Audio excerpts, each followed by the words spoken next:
Teman-teman, ketemu lagi dengan saya dan Maleo Motorhome.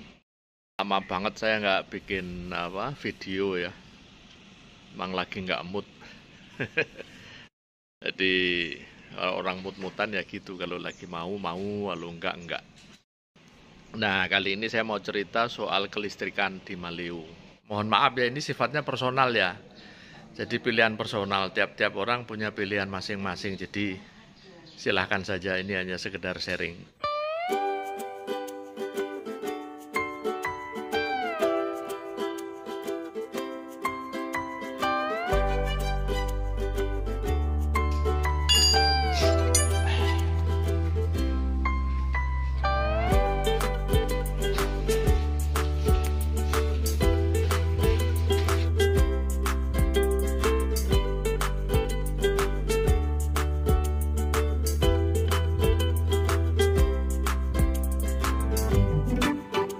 Untuk keperluan interior ini dibutuhkan kelistrikan.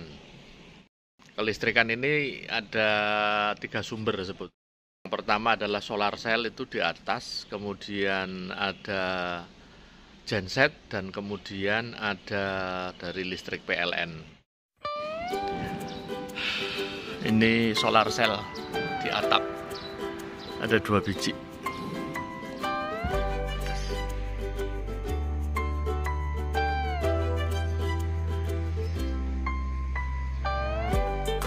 Ini genset yang saya gunakan untuk sumber kelistrikan di Maleo, menggunakan genset merek Hyundai, inverter generator 2000 watt. Untuk menyalurkan itu saya menggunakan inverter sekaligus charger. Nah, ini input untuk energi yang dari PLN atau genset. Ini inputnya masuk sini, terus ini ada kabel, ini dimasukin ke PLN atau ke genset.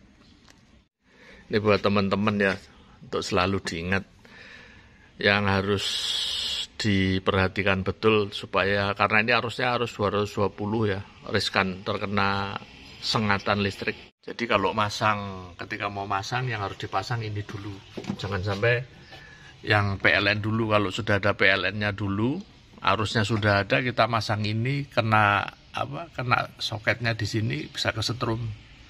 Tapi kalau mau melepas, sebaliknya, yang dilepas dari yang PLN dulu, baru di sini yang dilepas.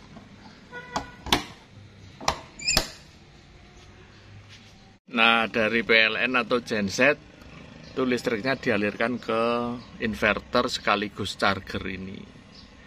Jadi dari inverter sini kemudian dia nyetrum aki. Ini akinya DC. Ini ada 2 aki 100 ampere, aki kering. Setelah penuh, inputnya dicopot, maka aki ini kemudian balik ngisi ke inverter sini, dirubah menjadi 220 volt untuk kebutuhan energi di interior mobil ini. Kalau yang dari solar cell, dia disalurkan ke sini dulu. Solar charger controller. Ini lagi saya matiin. Dari sini, di sini rumit banyak sih, kering. Makanya dari PLN, jadi yang dari solar cell juga di sini ngisi. Cuma dia ngisi yang 12 volt 1 aki aja. Terus nanti kalau akinya penuh, masuk sini. Jadi solar cell dinyalain kalau kita lagi jalan atau lagi camping, supaya tetap ngisi. Nah, setelah akinya penuh, sumber-sumber itu kita matikan, maka aki itu kemudian disalurkan ke inverter lagi, dirubah menjadi 220 volt untuk menghidupkan listrik di dalamnya. Ada untuk kebutuhan energinya saya minimalis ya, jadi hanya ada lampu-lampu. Ini untuk nyalain inverter, pompa air, LED luar. Jadi luar ini saya kasih lampu kalau malam mau keluar mobil untuk penerangan. Ini downlight. Ini dalam, ini toilet. Jadi nggak banyak. Tidak banyak kebutuhan listriknya kayak kulkas, sound system, TV saya nggak ada. Hanya ada AC ini yang dinyalain lewat PLN atau genset langsung. Jadi tidak menggerus strum aki. Sekarang kembali ke soal aki.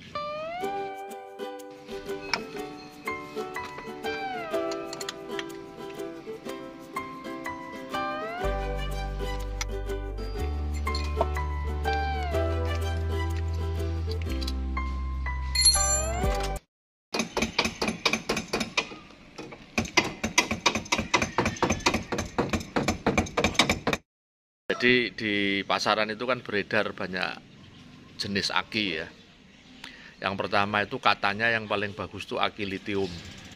Tapi soal bagus tidaknya, kenapa bagus atau dibanding yang lain itu saya nggak tahu. Coba nanya sama ahlinya.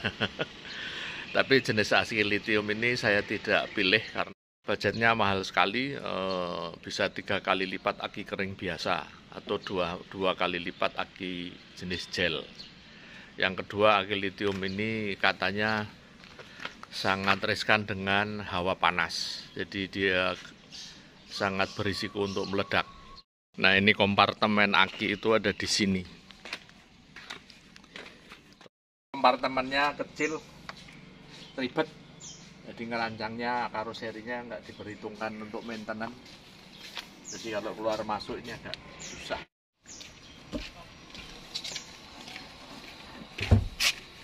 Harusnya kalau merancang sesuatu kan bukan hanya masang. Jadi gimana kalau maintenance itu gampang. Oke deh. Saya khawatir kalau lagi digunakan hawanya panas, maka saya memilih tidak menggunakan aki litium yang katanya agak riskan dengan hawa panas. Dulu saya menggunakan aki jenis gel. Tapi mungkin karena jarang saya pakai kemudian rusak.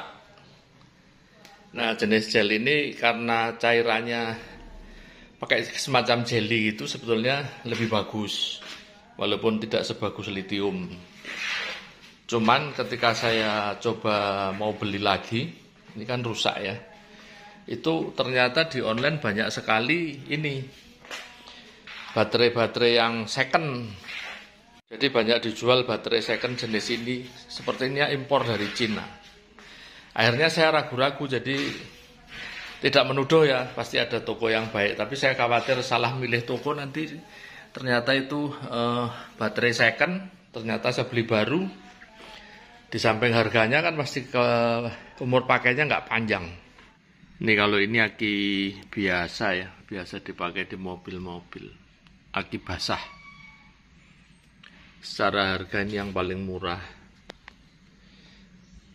Tapi kelemahannya itu kalau airnya tumpah, ini ada airnya, jadi bikin karatan.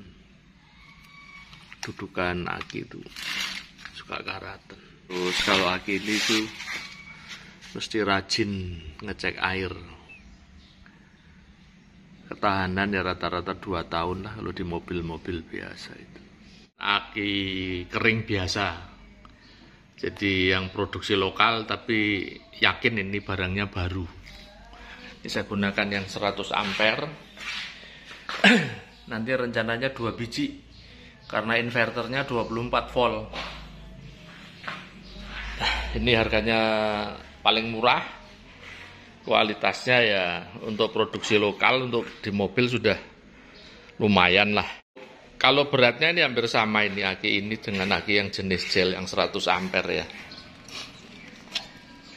Nah teman-teman, jadi berdasarkan pertimbangan-pertimbangan tadi, risiko, biaya, terus maintenance, akhirnya saya milih menggunakan aki kering. Ini aki kering ini harganya lebih murah dibanding aki yang gel, itu sekitar 75%-nya dari aki gel. Kemudian sepertiganya aki litium. Aki gel sebetulnya saya lebih naksir aki gel, tapi karena di pasaran banyak sekali beredar aki gel second, saya khawatir salah pilih toko. Kalau ketemu toko yang nakal, bilangnya baru ternyata second, jadi saya nggak berani ambil risiko itu.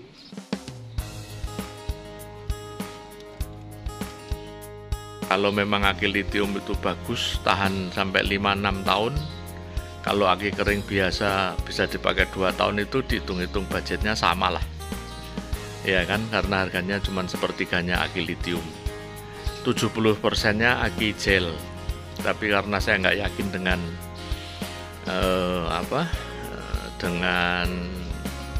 saya nggak yakin dengan baru atau tidaknya aki itu, saya nggak beli lagi aki yang jenis gel. Nah, kira-kira itu teman-teman.